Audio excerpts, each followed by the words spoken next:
Aujourd'hui, nous allons réaliser des petits vases champêtres à l'aide de petits bocaux comme ceci.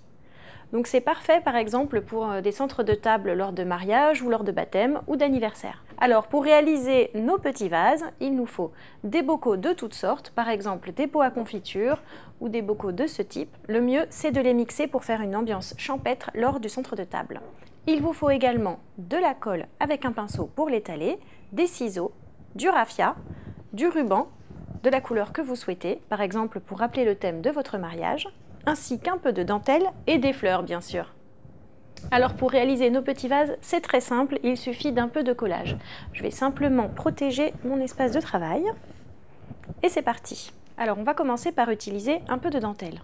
On va simplement prendre la mesure du goulot de la bouteille pour voir quelle quantité de dentelle est nécessaire. On fait le tour et on découpe simplement la quantité nécessaire. Ensuite, je vais enduire la dentelle de colle. Donc j'utilise une colle blanche et qui va devenir transparente au séchage.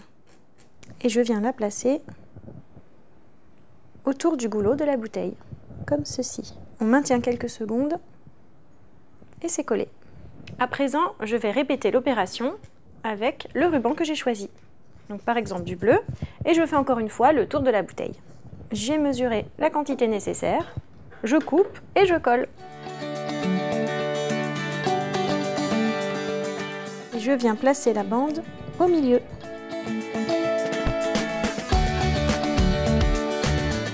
Je maintiens quelques secondes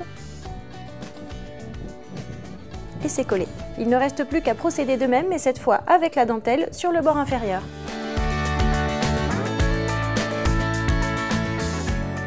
Là, j'utilise de la dentelle fine et du ruban coloré. Si vous voulez utiliser de la dentelle un peu plus épaisse ou du bolduc ou du tissu coloré de votre choix, n'hésitez pas. L'idéal, quand on en fait plusieurs, c'est donc de les dépareiller pour donner un petit côté champêtre, bucolique. Je vais positionner le ruban de dentelle de façon à ce que les jointures se trouvent du même côté que les jointures du ruban. Et enfin, pour apporter notre petite touche champêtre, on va utiliser du raffia.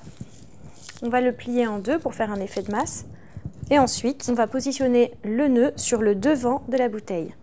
Donc on entoure la bouteille, on fait simplement un nœud. Nous avons à présent terminé notre vase. Il ne reste plus qu'à le fleurir et ajouter un peu d'eau.